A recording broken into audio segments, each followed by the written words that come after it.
Hello friends, তো এখন তো অঘ্রাণ মাস পড়ে গেছে। আর অঘ্রাণ মাস মানে চারিদিকে শুধু বিয়ে আর বিয়ে। তো আমারও সামনে বোনের বিয়ে আছে, মানে আমার ছোট মাসির মেয়ের বিয়ে। তো তার জন্য আজকে আমরা চলে এসেছি মালদাতে। ও বেনারসি শাড়ি নেবে, তো তার জন্য আমাদেরকেও ডেকেছে কী শাড়ি নেওয়া যায়। তো দেখো, আমরা মালদাতে এসে প্রথমে একটা দোকানে গেলাম। সেই দোকানে বেশ ভালো ভালোই কালেকশন দেখাচ্ছিল। আর যেহেতু আমরা রেডের উপরে চেয়েছি, ওই জন্য রেড কালারগুলো বেশি দেখানো হচ্ছে। তো কিছুক্ষণ পরে আমাদেরকে কফি দিল দোকান থেকে। তো দেখো, এখানে এই শাড়িটাও, যে শাড়িটা ভালো লাগছে, হয়তো কালার ভালো লাগছে তো ডিজাইন ভালো লাগছে না, ডিজাইন ভালো লাগছে তো কালার ভালো লাগছে না। তো যাই হোক, আমরা পরে চলে আসলাম আদি মোহিনী মোহন কাঞ্জিলাল। এখন আমরা এটার মধ্যে দেখব কিছু শাড়ি।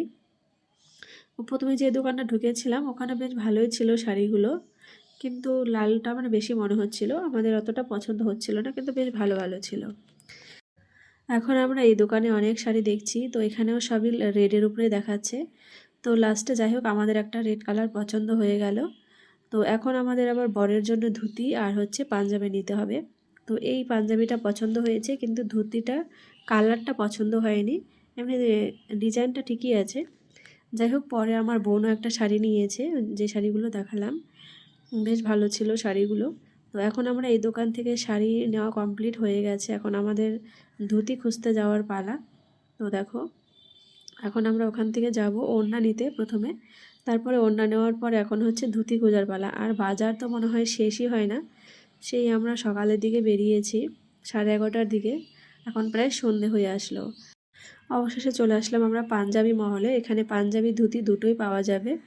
তো এখন আমরা এখানেই দেখছি, ধুতিটা যেহেতু হয়নি আমাদের, এখান থেকে এখন দেখছি ডিজাইনগুলো।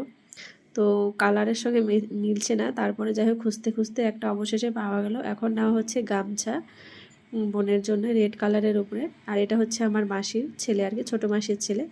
বাজার করতে আসলে মনে হয় বাজারই শেষ হয় না, আর টাইম যে কোনখান দিয়ে পার হয়ে যায় সেটা তো বোঝাই যায় না। তো এখন আমাদের ঘুরতে ঘুরতে খিদে পেয়ে গেছে, তার জন্য আমরা এখন চলে এসেছি ডমিনোস। সবাই হচ্ছে পিৎজা খাবো, তো তার জন্য। আর বেশ অনেক দিন থেকে পিৎজা খাওয়াও হয় না, এখন তো অনেক রাতও হয়ে গেছে। তো এখন এখান থেকে আমরা পিৎজা খেয়ে দিয়ে তারপরে বাড়ি যাব। আরও অনেক কিছু কেনাকাটা ছিল, সেগুলো কেনাও হয়েছে, কিন্তু সেগুলোর ভিডিও আর করা হয়নি, যে সমস্ত জুয়েলারি জিনিস। তো এখন এখানে পিৎজার অর্ডার দেওয়া হয়ে গেছে। তো যাই হোক, পিৎজার জন্য ওয়েট করছি, অবশেষে পিৎজাও চলে এসছে। তো এখানে নিয়েছিল দুটো পিৎজা, একটা হচ্ছে চিকেন পিৎজা আর একটা হচ্ছে মাশরুম পিৎজা। তো যাই হোক, মোটামুটি বেশ ভালোই ছিল খেতে। এখন খাওয়া দাওয়া কমপ্লিট করে আমাদের বাড়ি ফেরার পালা। তো বেশ ভালো ছিল পিৎজাটা খেতে। তো দেখো, এখন আমরা চলে এসেছি বাড়িতে, অনেকটা রাত হয়ে গেছে, প্রায় 8:30 বেজে গেছিলো আমাদের বাড়ি ফিরতে ফিরতে। তো টাটা।